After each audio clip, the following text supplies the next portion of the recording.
okay? Yeah, this works great. All right. Good evening, everybody. Thanks so much for being here.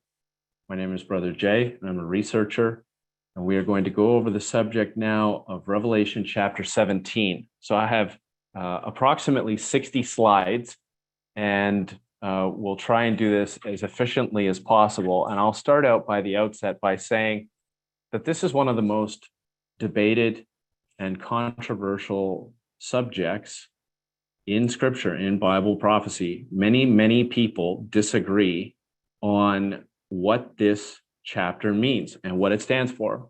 And so we're going to go through some of the theories, but at the outset, just as a brief overview, the principles of Bible prophecy that we're going to be using tonight are that those found in Daniel, that a beast is a kingdom, representative of an earthly government, and that God has given these symbols to humanity so that people can understand events from the time of Daniel until the end of time. And so while a lot of this used to be sort of common knowledge in the 1800s and 1900s with many of the Protestant reformers, a lot of this sort of has been lost.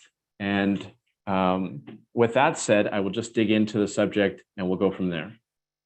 So the overarching theory in Revelation 12 is that what you are seeing with the beast that has 7 heads and 10 horns is 3 different variations or iterations of the Roman power. So you have in Daniel chapter 7, you have 4 beasts, and the 4th one is commonly understood by scholars to be the Roman power that ruled the world. So the progression in Daniel chapter 7 is the lion-like beast, the bear, the leopard-like beast, and the terrible beast that comes out of the water, which is known to be the Roman power. And then in Revelation, chapter 12, we see that the dragon is present as a beast, 7 heads, 10 horns in Revelation chapter 12. And that beast or that empire is in power at the time when Christ is born. You can see that in verse 5 there, I don't have this up on the screen, this is basically background, but that the woman who is about to give birth, this woman is clothed with the sun, has the moon under her feet, and on her head a crown of 12 stars. That's Revelation 12, verse 1. That she brings forth a man-child who was to rule all nations with a rod of iron, and her child was caught up unto God and to his throne. And people generally agree that man-child is Christ. That is who we understand that to be, and that that the woman that brought him forth is symbolic of the church. That she brings forth a man-child. Of course, Mary is the mother of Jesus, the human mother of Jesus, but it is commonly understood in the Protestant world.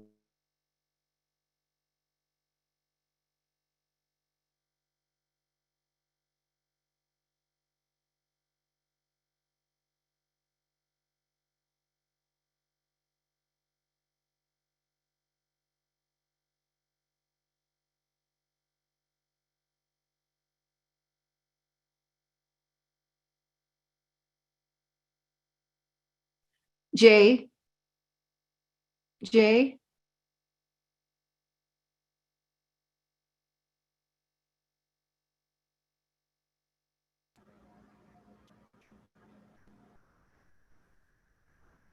I think we lost him. There's no sound. Yes. Let's see. I think his internet might have gone there. Let me call and get him back. So let's see.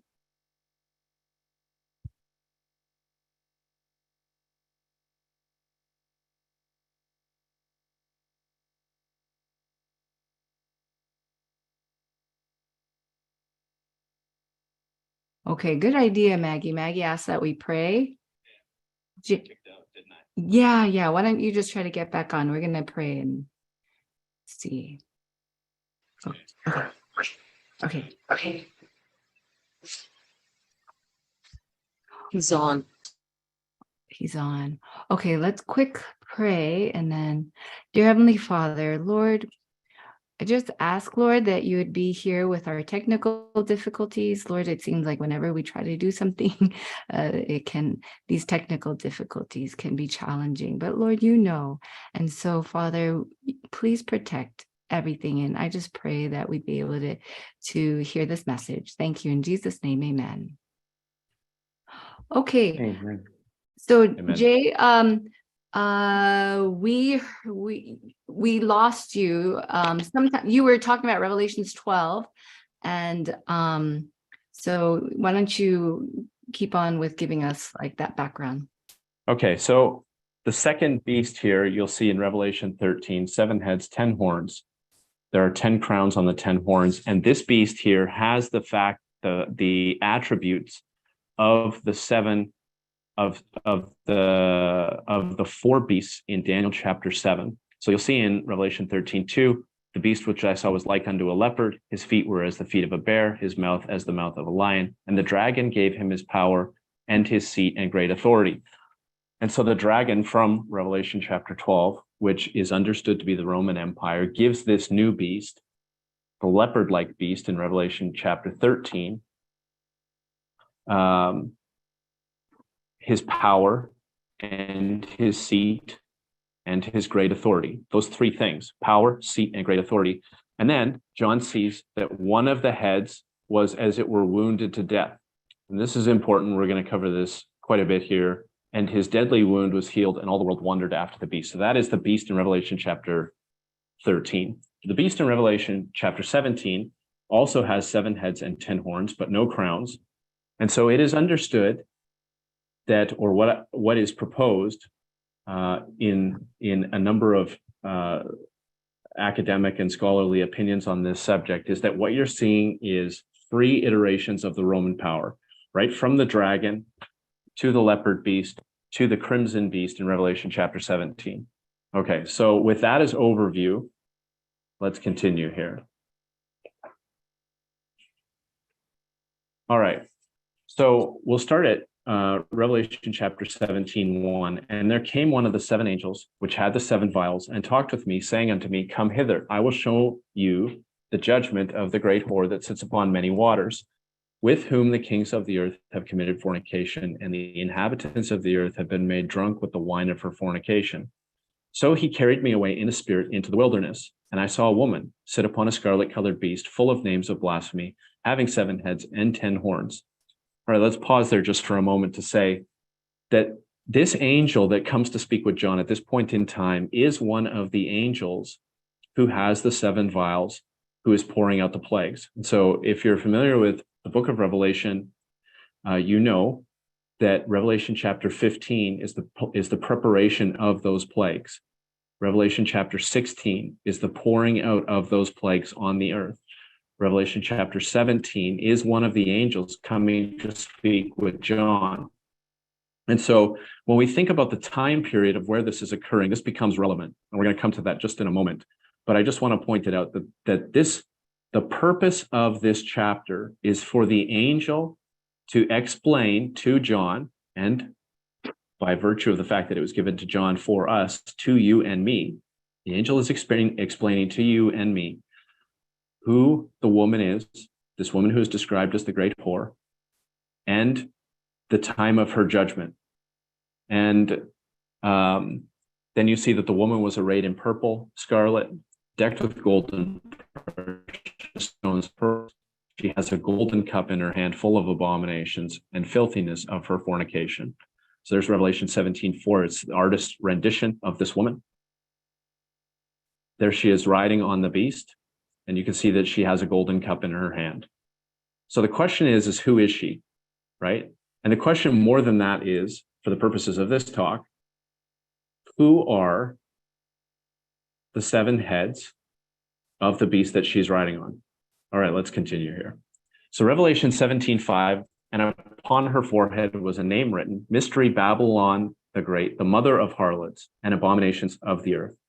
Now, I'll preface this next part by saying that it's important to recognize that we are analyzing Bible prophecy. There are specific powers and empires that make up who are prominent players in world history. And since we know that the Bible is a divinely inspired book, and that Bible prophecy is specifically given to us to make clear what is going to happen from the time of Daniel to the time of the end of the world. And Jesus, in Matthew 24, he speaks extensively about the time of the end. And the book of Revelation, Revelation 1, verse 3, talks about how the time is at hand, right? It is what is revealed. And there's a blessing in Revelation for understanding these things. And so there are certain prominent players. And as we talk about these prominent players, no offense is meant. It's an analysis of the major players in history and who these players are. All right. So this is a plaque outside of the Lateran Church, the most holy church of the Lateran. I'm not a Latin scholar, but this is a translation of what is written on that plaque. Mother and head of all the churches in the city and the world. And so what you're seeing is a plaque on the outside of the first and most primary cathedrals in the Roman Catholic religion. And it says right on the door, right there on the plaque, that this is the mother and head of all the churches in the city and the world. If you look at Revelation chapter 17, you will see these words in verse 5. And upon her forehead was a name written, Mystery, Babylon the Great, Mother of Harlots and Abominations of the Earth. All right. So you could see that here is the claim to be the mother and head of all the churches in the city and the world. All right. Wherefore didst thou marvel? The angel is saying, he's saying to John, because John is marveling. In verse 6, he says, I saw the woman drunk with the blood of the saints and with the blood of the martyrs of Jesus. And when I saw her, I wondered with great admiration, or I was amazed. I was amazed when I looked at her. And he could tell that she was drunk with the blood of the saints and of the martyrs. And the angel says to him, why did you marvel? I will tell you the mystery of the woman and of the beast that carries her, which has the 7 heads and 10 horns. And so you'll know here that the angel intends to reveal 2 mysteries. The first mystery, who is the woman? And the second mystery is who is the beast? And when Bible scholars, many prominent Bible scholars who give presentations on Revelation chapter 17, they discuss who the woman is quite a bit, but they don't discuss who the beast is that she's riding. But the angel is saying clearly here that he intends to disclose who the beast is. So we'll move on to Revelation 17, 9 to 11. Here is the mind which has wisdom. The 7 heads are 7 mountains on which the woman sits. And there are 7 kings. 5 are fallen, 1 is, and the other is not yet come. And when he comes, he must continue a short space. And the beast that was and is not, even he is the 8th and is of the 7 and goes into perdition. And the 10 horns which you saw are 10 kings, which have received no kingdom as yet, but receive power as kings 1 hour with the beast. These have one mind, and shall give their power and strength unto the beast. All right, so the question for our study tonight is, who are the 7 kings?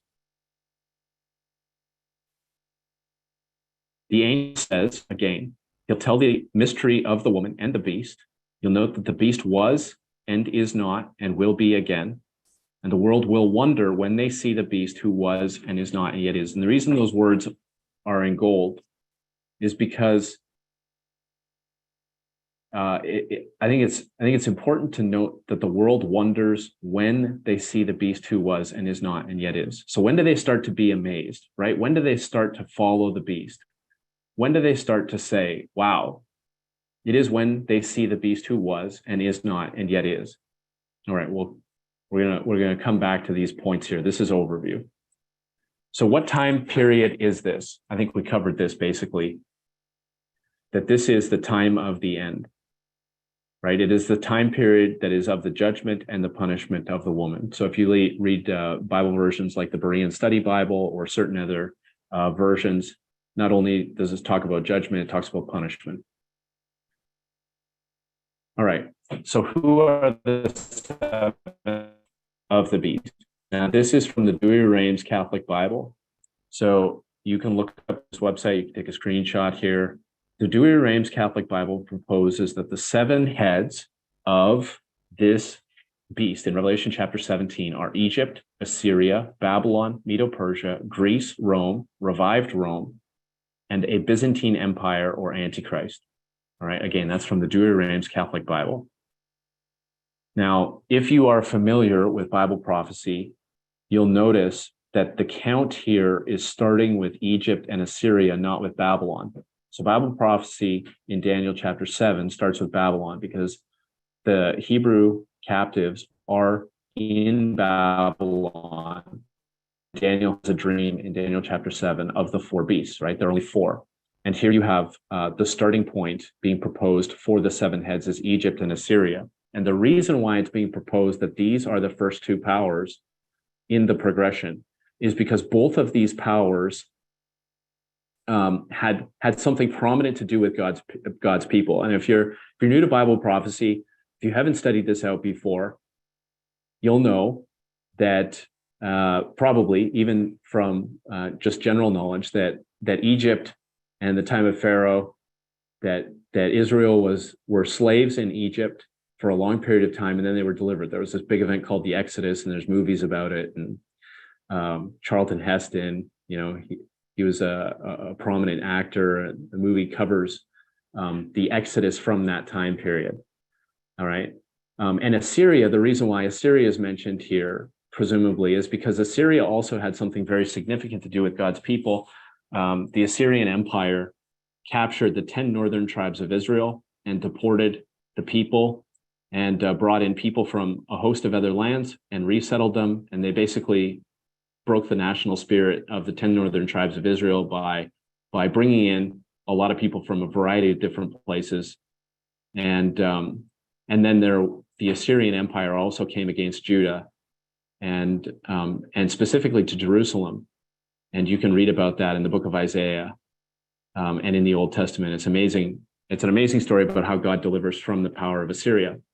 Then, of course, you have the progression here. And you'll notice that when they get to Rome, right, being what here is the sixth power, not the fourth, you get revived Rome and then a Byzantine Empire and Antichrist. So this is, again, Douay-Rheims Catholic Bible. That's the first theory. Second theory, that you start the count with Babylon, Medo-Persia, Greece, Rome, right? Those are the four powers in Daniel chapter 7. You'll notice that even the Catholic Bible agrees that those are the first four powers, or that those are four of the powers that are mentioned. It just starts the count in Egypt and Assyria. So this is theory two: Babylon, Medo-Persia, Greece, Rome, Papal Rome. Then some people put in America, the UN, and the Antichrist. And you'll see that this is a prominent theory in some Protestant circles, in some Protestant churches. And so this might be something that you've run across as well. Theory number three, that you have Babylon, Medo-Persia, Greece, Rome, again, the same four powers. Then you have Papal Rome. Then you have atheism or atheistic France. Then you have the US and a restored papacy, and then variations of this idea. And the reason why you get these 5, 6, and 7 powers and 8 is, just by way of brief explanation here, is because you have the first four empires: Babylon, Medo-Persia, Greece, Rome, and then you have the dragon giving his power and seat and great authority to the papacy, the papal power, right? You have the Bishop of Rome becoming the inheritor of what is left of the Roman Empire's power, right, by a grant of power. And then you have an atheistic power or atheistic France taking control of the papal domain in 1798, when Berthier, Napoleon's general, comes in and he takes Pope Pius VI captive. You can read about this. This happened during the French Revolution, which was going on at the time. And so some people say, well, papal Rome succeeds the Roman Empire, and an atheistic power takes Rome captive.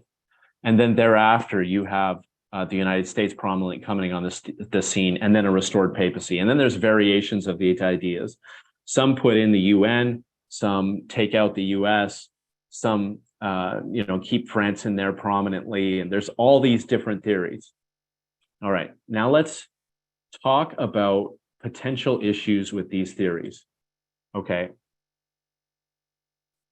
Now, I have seen a number of prominent Protestant interpretations of Daniel 17 or Revelation chapter 17, pardon me, which starts with either Egypt or Assyria or both.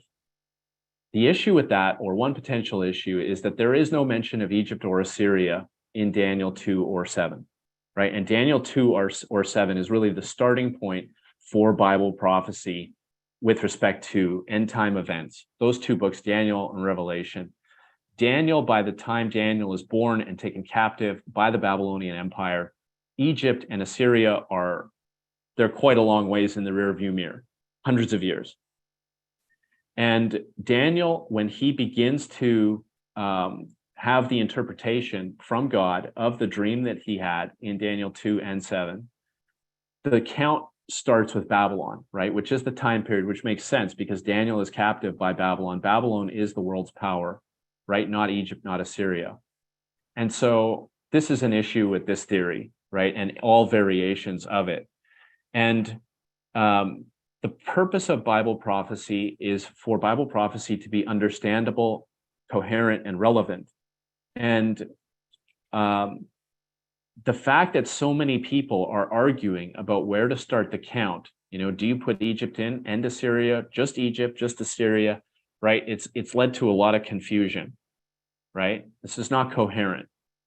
And to our day and age, in attempting to explain this to somebody, yes, this history is relevant to scholars. Yes, it's relevant to God's people. But if you can't have a definitive, easily delineated starting point for this prophecy, right? Who are the seven heads of the beast in Revelation chapter 17? It's very difficult to make it relevant to somebody as you explain it. It's confusing. Another problem with some of these interpretations is that you have a symbol in Bible prophecy has an interpretation. So, for example, the beast in Daniel chapter 7, you have the lion-like beast is Babylon, right? The angel tells Daniel that. The fourth beast, right? If you look at in various points in Bible prophecy, Daniel 2, Daniel chapter 7, the book of Revelation, you have an explanation from an angel. You have a symbol, then you have an interpretation. So the idea that the seven heads are seven mountains and the mountains are seven kingdoms, which is what, maybe I didn't explain this very clearly, but the reason why a lot of people think that the seven heads of Revelation chapter 17 are kingdoms is because the angel says to John, the seven heads are seven mountains on which the woman sits. And so a lot of people have looked at that and said, well, the seven heads are seven mountains, and mountains means kingdoms. And what I'm trying to say here, probably in a very convoluted way, is that in Bible prophecy, almost without exception, what you have is God attempting to clearly explain in an understandable and rational fashion. Here's a symbol, here's what it means, right? You don't have circumstances where you have a symbol and then there's a symbol which the symbol means another symbol, which then has an interpretation. That's not the way Bible prophecy works. And that also calls for a lot of speculation and confusion. So when the angel in Revelation chapter 17 says that the seven heads are seven mountains, this is in Revelation 17, verse 9, the seven heads are seven mountains on which the woman sits. What you could take from that as an interpretation is that the seven heads are seven mountains. Instead of attempting to finagle a new meaning from mountains. Okay, here's another issue.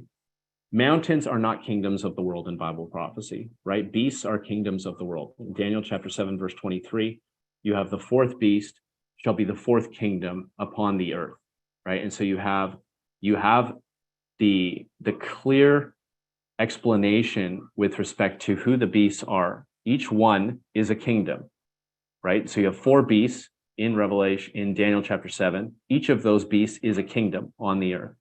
The lamb-like beast is a kingdom in Revelation chapter 13. And so it's arguably inconsistent to say that the heads are mountains and the mountains are kingdoms, right? Because beasts are kingdoms, all right? That's a potential issue. Another issue is that saying that you have to start the count here with Egypt or Assyria or Babylon, Medo-Persia, Greece, Rome, is that the time period specified by the angel is that this is the time of the judgment of the whore, right? And so those interpretations take the reader back into the history of Babylon and Medo-Persia and Greece and Rome, as opposed to interpreting the prophecy from today, from the time period that is relevant at the end of the world, right? And the purpose of the book of Revelation is to explain events in the end of the world. Not to say that there aren't references to the historic past and previous prophecies, right? You have references and allusions, but the primary purpose of Revelation chapter 17 is to clearly set out what is going to happen right before the end of time. Another significant issue. The word in Greek, basileus, means king. And so when, I know that this is a complicated Bible study, but thanks a lot for following me along here. When the angel says to John in Revelation chapter 17, verse 10, and there are 7 kings, 5 are fallen, 1 is, and the other is not yet come. And when he comes, he must continue a short space. All of the previous interpretations that we covered a moment ago, they start with the premise that each one of those heads is a kingdom, not a king. But the word used in the text is king.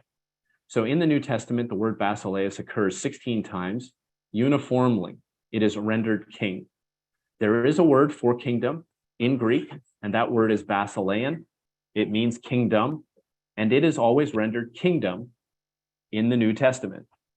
And so when you look at this text, you can look at it and through the lenses of many prominent people's interpretations, all of which disagree with each other, and all of which uniformly proceed on the premise that the mountains are kingdoms, and that when the angel says there are 7 kings, it means actually the angel means 7 kingdoms. And so if you drop down here to Revelation chapter 17, verse 12, you see this: the 10 horns which you saw are 10 kings which have received no kingdom as yet. So there in that text, you have John using the word kingdom along with the word king, and they are separate words. You can look this up in the Greek. The first word is basileus. The second word is basilean. Again, the word for king is basileus. So what John is saying on a plain reading is there are 7 kings. He is not saying, arguably, that there are 7 kingdoms. All right. This is the fourth theory and is the subject of this talk. And I see that there's people in the chat here asking questions. We'll get to questions at the end. So we'll come back to that. So here's theory number 4. A beast is a kingdom, i.e. a state. The lion is Babylon. This is Daniel chapter 7. The bear is Medo-Persia. The leopard is Greece. The terrible beast is Rome, right? The lamb-like beast that comes out of the new world or rises out of the earth is a kingdom. It rose to prominence around the time of the deadly wound, right? Each of these are kingdoms. Therefore, the beast in Revelation chapter 17, it stands to reason also is a kingdom. What kingdom is it, right? What kingdom could it be? I'm not being dogmatic about this. A lot of people have different theories, but I think it's important, as the Bible says, come let us reason together and discuss, right? Let us study together and discuss. And you should be aware that this is out there as well, and determine whether or not it makes sense in your own studies. All right. Okay. You'll notice that the woman rides the beast. It's a scarlet beast. The angel says that the woman is the great city which reigns over the kings of the earth. She sits, if you look at Revelation chapter 17, she sits on 7 mountains. 7 mountains. Which city is the city of 7 mountains, or the city of 7 hills? If you look this up, it's common knowledge that the city of 7 hills is Rome. A pure woman in Bible prophecy. I have 3 or 4 texts here to say that a pure woman in Bible prophecy is a symbol of Christ's church. This again is relevant for Revelation chapter 12 and who the woman is.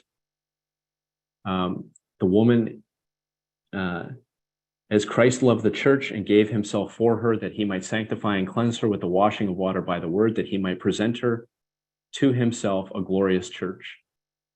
Right? And then you have the comparison, husbands, love your wives. Right? And we are members of Christ. As Paul is talking about at the bottom there, you see in gold, I speak concerning Christ and the church. Right? For this reason, a man shall leave his father and mother and be joined to his wife, and the two shall become one flesh. This is a great mystery, but I speak concerning Christ and the church. And so the analogy is that just as a husband and his wife become one, that Christ and his church become one, right? And so Christ is the bridegroom and the church is the bride. Again, 2 Corinthians 11:2, for I am jealous for you with godly jealousy, for I have betrothed you to one husband, that I may present you as a chaste virgin to Christ. Revelation 19:7-8, his wife has made herself ready. Revelation 21:2, then I, John, saw the holy city, New Jerusalem, coming down out of heaven from God, prepared as a bride and adorned for her husband. Again, so pure woman, Revelation chapter 12, pure woman, pure church, right? The bride of Christ. And then you have another woman, Revelation chapter 17. Who is she? She's the harlot. So this is, again, this in Protestant circles, it is understood by the reformers that the harlot of Revelation chapter 17 is the papal church. But the question is what time period is this, and who is the beast that she is on? So again, Revelation 15 is the preparation of the plagues. Revelation 16, the plagues fall. Revelation 17, you have the judgment of the harlot, or the explanation of the angel who John saw being involved in the plagues falling, which is right at the end of the world in Revelation chapter 16, right? You see the judgment of the harlot, Revelation chapter 17. So again, that is the time period. Now, most people don't know this. I would say, I think that's fair to say, that from 756 to 854 AD, and for hundreds of years afterwards, the papacy not only was a religious center, the Bishop of Rome was not only the head of a religious system, but Rome also was the head of a civil system. So this is a map of the papal territories, right? This is the kingdom of the papacy, the civil kingdom of the papacy from 756 to 854 AD. This is the papal territory in 1300 AD. You can see the delineation of that area in Italy. The papal state took up approximately 1/3 of Italy, 1300 AD. Again, this is a civil area. This is not it's ruled by the religious power, but it is a civil state ruled from the city of Rome by the Roman pontiff, the Bishop of Rome. So this is, again, another map here. You can see the papal states. You have Renaissance Italy consisting of about 250 states, most of which were ruled by a city. And one of the largest units was ruled by Rome, by the Bishop of Rome, as sovereign, right, as a civil power. Now, this is a bit of a history here. If you know your history, you know that in 1798, that the Pope was captured and taken by General Berthier, who was Napoleon's general. And this is from history.info on this day. So it says, after Napoleon's troops occupied northern Italy, French General Louis Alexander Berthier entered Rome practically unopposed and declared a Roman Republic. By this, he wanted to make Pope Pius VI renounce worldly authority over Rome and the Papal States. Okay, so notice what it says there. Napoleon wanted Pope Pius VI to renounce worldly authority, i.e. civil authority over Rome and the Papal States. When he refused to do this, he was taken prisoner. On this day, the captured Pope was taken from Rome to Siena and Certosa near Florence, and then over to the town of Valence in France. After 6 weeks of imprisonment in Valence, the Pope died. The cardinals met in Venice to elect a new Pope. They elected him. He took the name Pope Pius VII, and he was crowned with a papier-mâché tiara, since the French had seized the original papal tiara. This is from the Encyclopedia Britannica. From 1790, the Papal States were profoundly affected by the French Revolution and the subsequent wars of Napoleon Bonaparte. 1791, Avignon removed itself from papal control and was annexed by France. In 1797, Napoleon's conquest of Milan and his seizure of several papal territories was confirmed by a treaty that established the Cisalpine Republic. So you notice it's talking here about the papal states leading up to the capture of the Pope by General Berthier. So it was in 1798, according to the Encyclopedia Britannica, that the French seized the rest of the papal territories and proclaimed the Roman Republic. And the refusal of Pope Pius VI to recognize the new state, i.e. the state that used to be his, led to his arrest and imprisonment. Again, most people don't know, but there was a second Pope, Pope Pius VII, as we discussed. He was crowned with the papier-mâché tiara. And Napoleon had him as the Bishop of Rome. And he was actually brought to Napoleon's coronation in 1804. And he attended Napoleon's coronation, and he expected Napoleon to kneel before him, and he was going to put the crown on Napoleon's head. But instead, what happened is, in front of the entire people who were gathered for Napoleon's coronation, Napoleon took the crown out of Pope Pius VII's hands, turned his back on the Pope, and put it on his own head to say, my authority does not come from you, right? I'm taking my authority, and it's not contingent on you. So the reason he called Pope Pius VII was so that he could make this gesture. And when there was a disagreement with respect to the appointing of bishops, Napoleon annexed Rome on May 17, 1809. We're going to have to go a little bit quick here. Thereafter, Napoleon sent the army in to Pope Pius VII's bedroom, and he was taken captive as well. So that's two popes that Napoleon captured. All right, the question of the Pope's relation to the Italian state was unsettled until the Lateran Treaty of 1929 set up the independent ecclesiastical state of Vatican City. Again, that's the Encyclopedia Britannica. So it's important to note here that all through the time intervening between 1929 and 1798, you have popes, right? Pope Pius VI, when he was captured, didn't cease to be the Bishop of Rome. He was still the Pope. But what he had ceased to be was the head of the papal state, right? Because they lost their territory. And all through the 1800s, you had a Pope. It's just that the Pope was not the head, the civil head of a country. Okay, that's important to note. This is AD 70. This coin was struck by Vespasian, Emperor Vespasian. It pictures a woman seated on 7 hills. And they're a little bit hard to see there. But again, it was common knowledge that the city of 7 hills is Rome. And I've heard, again, presentations by prominent theologians, and they say when they come to this point in the text, that they say, well, the city of 7 hills, some people say it's Rome, but it's not. but they don't ever give an explanation as to why it's not. On a plain reading of what the angel is saying, it's quite reasonable to assume that what the angel intends to say is exactly what the angel says. I don't think that that's a stretch at all as far as this particular theory goes. So what is the deadly wound? The deadly wound, it's important to recognize, is not to the woman. The deadly wound is to the beast.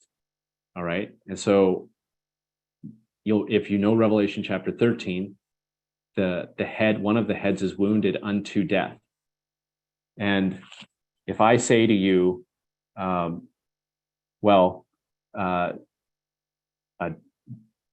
forbid, but Dr. Joyce was wounded unto death, what would your assumption be? Your assumption would be that she passed away, right? Or if I was wounded unto death, your assumption would be that if I was wounded unto death and I am not, right? If I was and I am not, you would say that I had ceased to exist, i.e. that I had died.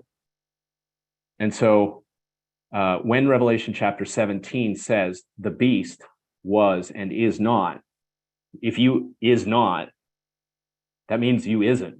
It means you aren't. It means you're not there anymore, right? So this theory would say, and so what you're looking at, the theory proposes, is that the beast in Revelation chapter 13 is that papal power which was wounded in 1798 fatally and ceased to exist with the capture of the Pope in Rome, ceased to be a civil state, and was only revived in 1929, on February 11, 1929, when the agreement was struck with Mussolini.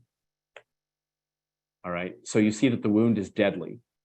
If I sustain a deadly wound and I cease to exist, if I am not, on a plain reading of that, what you would say is that I've died, right? And his deadly wound was healed, however, and all the world wondered after the beast. There's a resurrection, right? The beast wasn't for a time, and then he was, and all the world wondered after the beast. Revelation 17, 7 and 8. We've covered this, but I think the point of putting this back up here was that is that people wonder after the beast again when they behold the beast that was and is not and yet is. So again, if the beast received a deadly wound, and for a time period between 1798 and 1929, if it ceased to exist and yet it is again, it is at that point when it is again that the world wonders after the beast, begins to wonder after the beast in this text. So theory number 4 holds. All right. There's a picture of the signing of the Lateran Treaty, February 11, 1929.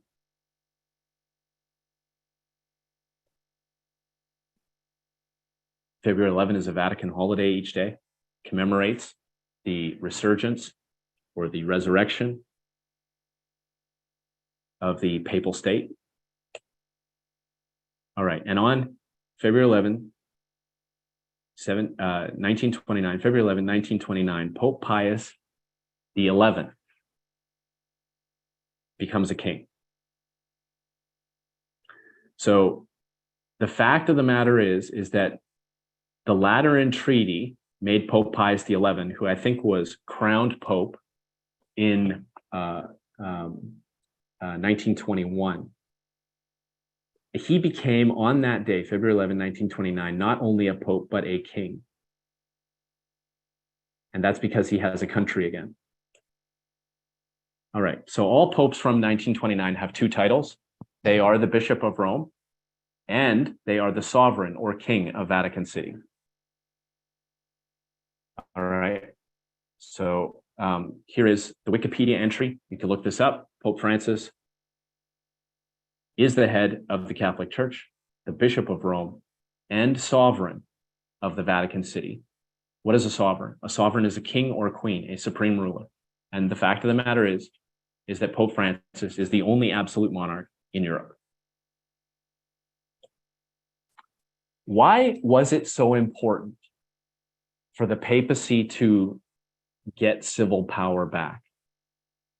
You can see that this is taken from papal encyclicals online. Quinquagesimo Ante, on his sacred jubilee.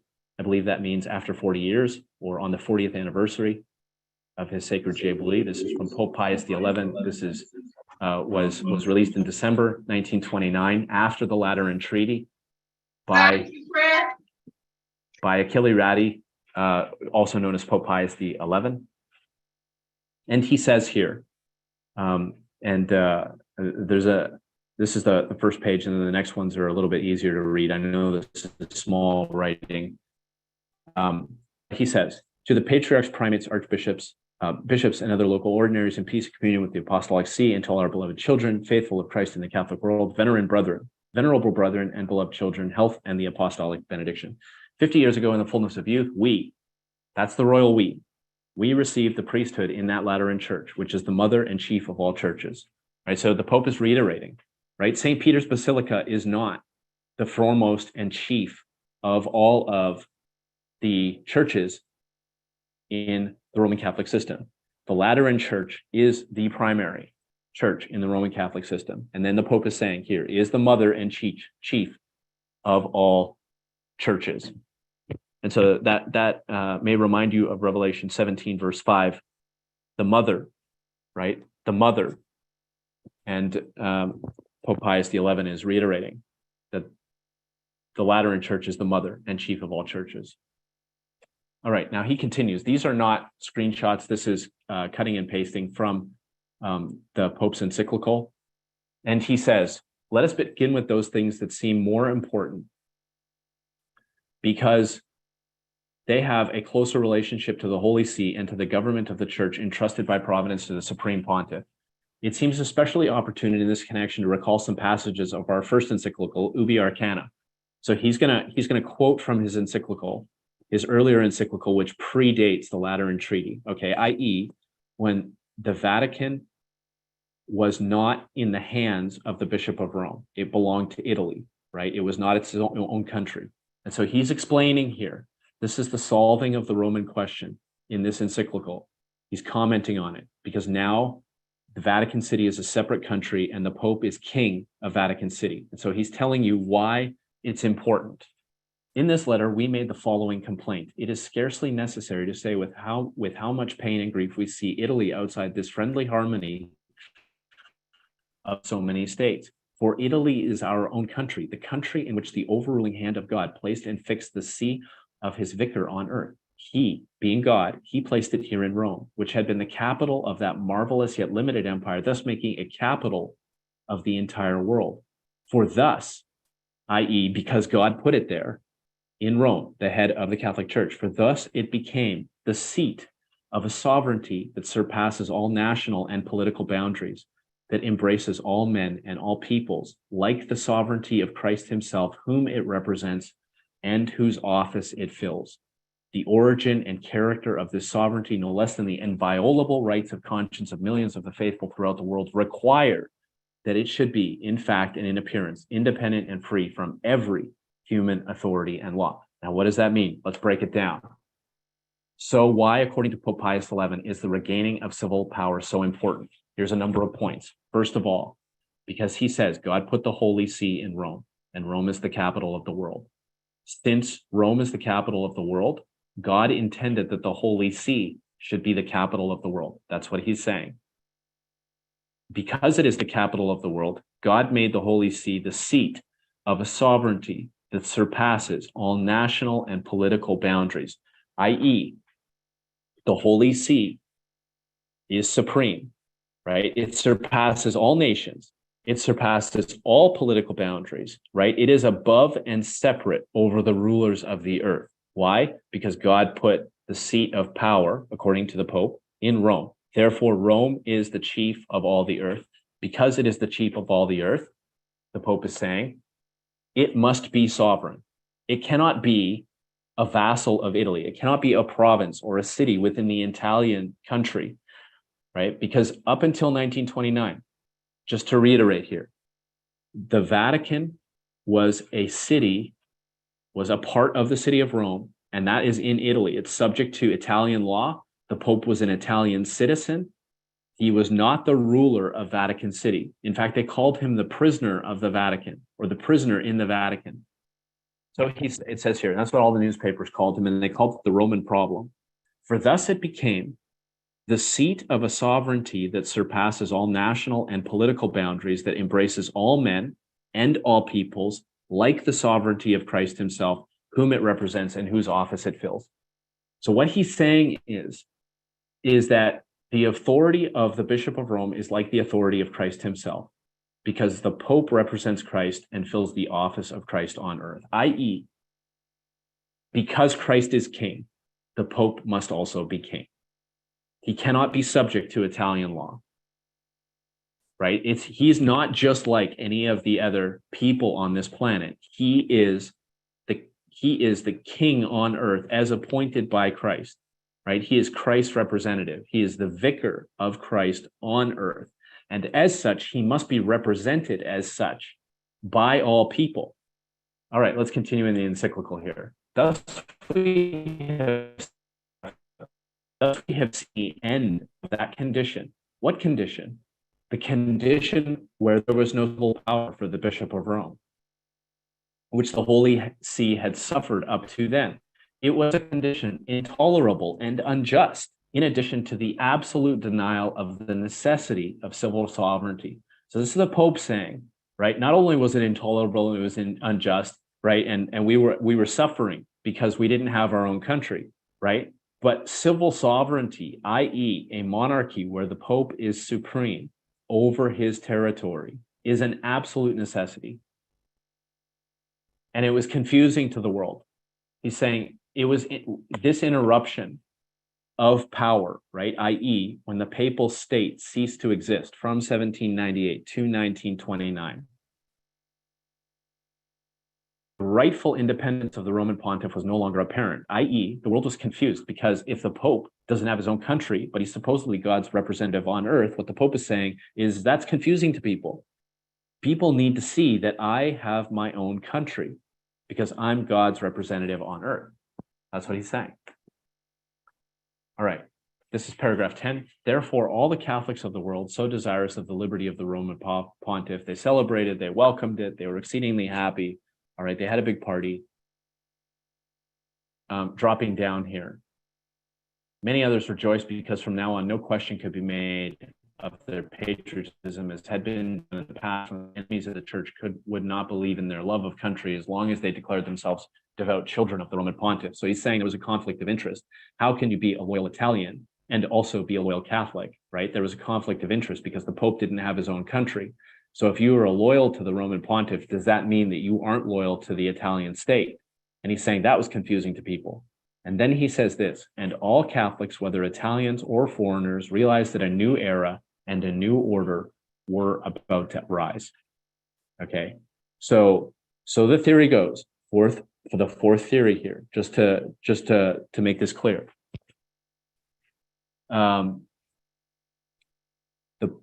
He's saying that there was this period where the sovereignty, the kingship of the Bishop of Rome, of the Pope, was not recognized.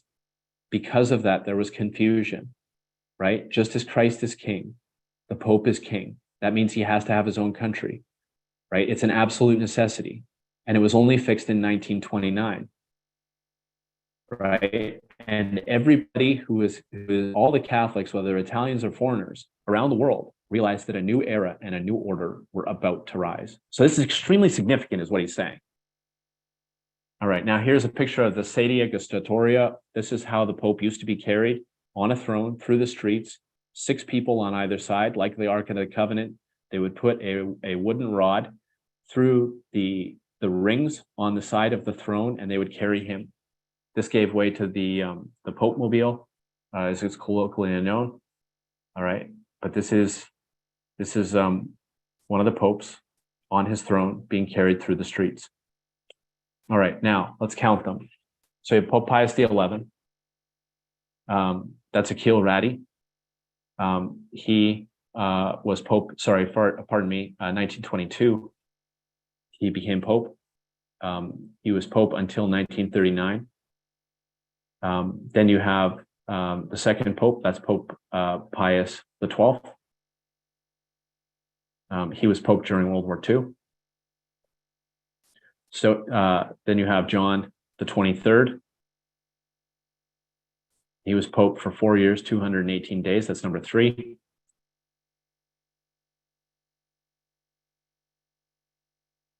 Then you have Pope number 4, 1963 to 1978, 15 years, 46 days. John Paul, Pope John Paul, who only ruled for 33 days. Okay. And some people speculate that he was murdered. There's all sorts of conspiracy theories. 33 is an interesting number. I don't think we'll go into that in this presentation, but some people speculate that this was a premature death. I think there's movies about it. You look that up. And then you have Pope John Paul II, the first pope in a long time who was not of Italian descent, came from Poland. He's the second longest serving pope, I think, in history. Then you have Pope Benedict, 7 years, 315 days. Now he stepped down. Now it says February 28, 2013, but I believe he announced his resignation. I think it was February 11, 2013, 7 years, 315 days. And he continued for a while, because while he was alive, Pope Francis, because Pope Benedict had stepped down, Pope Francis became Pope. And that was on March 13, 2013. Now, the interesting thing about Pope Francis is, of course, that he is the 8th Pope from 1929. He's the first Pope to be born outside Europe. He's the first Pope in the Americas. He's the first Pope from a religious institute since Gregory the 16th. He's the first Jesuit Pope. All right. So if you continue reading here in Revelation chapter 17, let's look at verse 10. And there are 7 kings, 5 are fallen, 1 is, and the other is not yet come. And when he comes, he must continue a short space. All right, that would be the 7th. And the beast that was and is not even, he is the 8th, and is of the 7 and goes into perdition. All right, and so the interesting thing is that there's a concept in the Catholic Church called ultramontanism. And the term originates in ecclesiastical language from the Middle Ages. It's when a non-Italian man is elected to the papacy. He was said to be Papa Ultramontano, that is, a pope from beyond the mountains. And so you have the 7 heads are 7 mountains on which the woman sits, and there are 7 kings. All right, and you have a pope who's the first Jesuit pope in history, Pope Francis, and he is Papa Ultramontano because he comes from Argentina. So from the 17th century, ultramontanism became closely associated with the Jesuits. This is again from Wikipedia on the subject of ultramontanism, who defended the superiority of popes over councils and kings, even in temporal questions. Right, that was the role of the Jesuits and still is.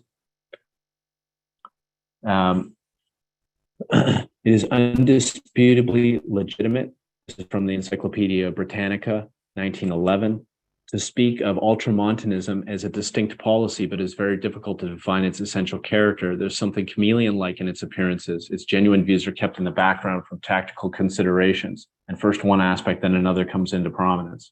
I think you could say that applies to Pope Francis, who has championed causes from the left and the right, as it suits his fancy and as may be politically expedient. The first and fundamental characteristic of ultramontanism is its championship of a logical carrying out of the so-called papalistic system.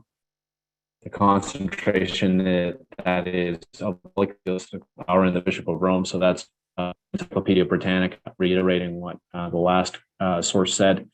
But a second peculiarity of ultramontanism is its confusion of religion with politics. It claims for the Roman Catholic Church the functions of a political power and asserts that it is the duty of the secular state to carry out its instructions and wishes. So I think it's fair to say that Pope Francis is heavily involved in politics around the world. He's often criticized for his political involvement instead of focusing on things like the gospel and the Bible. And of course, we know that Pope Francis works closely with the World Economic Forum. He's written letters to Klaus Schwab. Klaus Schwab has written letters back to Pope Francis. You can read some of these letters online. And a lot of the things that the Pope is asserting ought to happen, right? Censorship of misinformation, for example, That's something that secular powers are in the process of carrying out. Climate agenda, right? Environmental policies. That's something that secular powers are carrying out at his behest.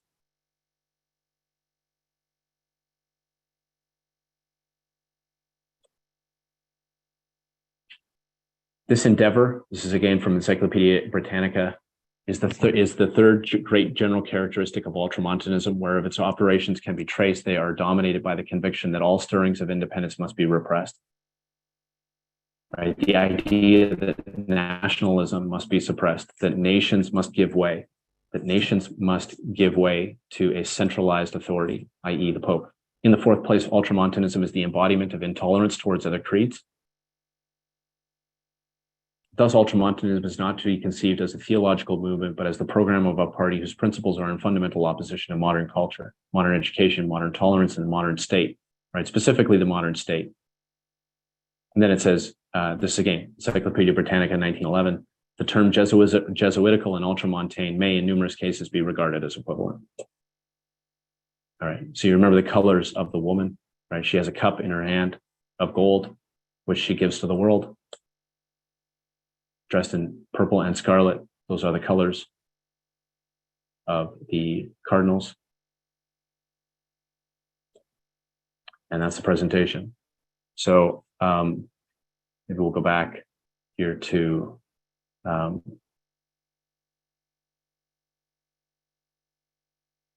so this is the theory. This is the fourth theory with respect to the 8 kings, that you have a beast on which the woman sits. So the papacy being the church, right?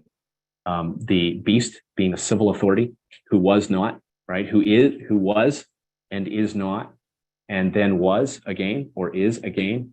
So there's a time period in there where the state, i.e. the civil kingdom of the papacy, ceased to exist from 1798 to 1929. Right? In that time, the Pope lost civil authority. You can see that the Pope himself says, I lost civil authority, or the papacy lost civil authority. It's essential. It is absolutely essential that we have civil authority, right? You'll notice in Revelation chapter 17 that the woman is on the beast. She's riding the beast, right? The beast is her ride. And it is through the system of ambassadors that the papacy has with all nations, right? Papal nuncios in all countries, in all places, that Rome's influence is felt around the world. And so that is the fourth theory with respect to Revelation chapter 17. And there's 15 questions in the chat here. And Dr. Joyce, do we want to take those? Yes. So should we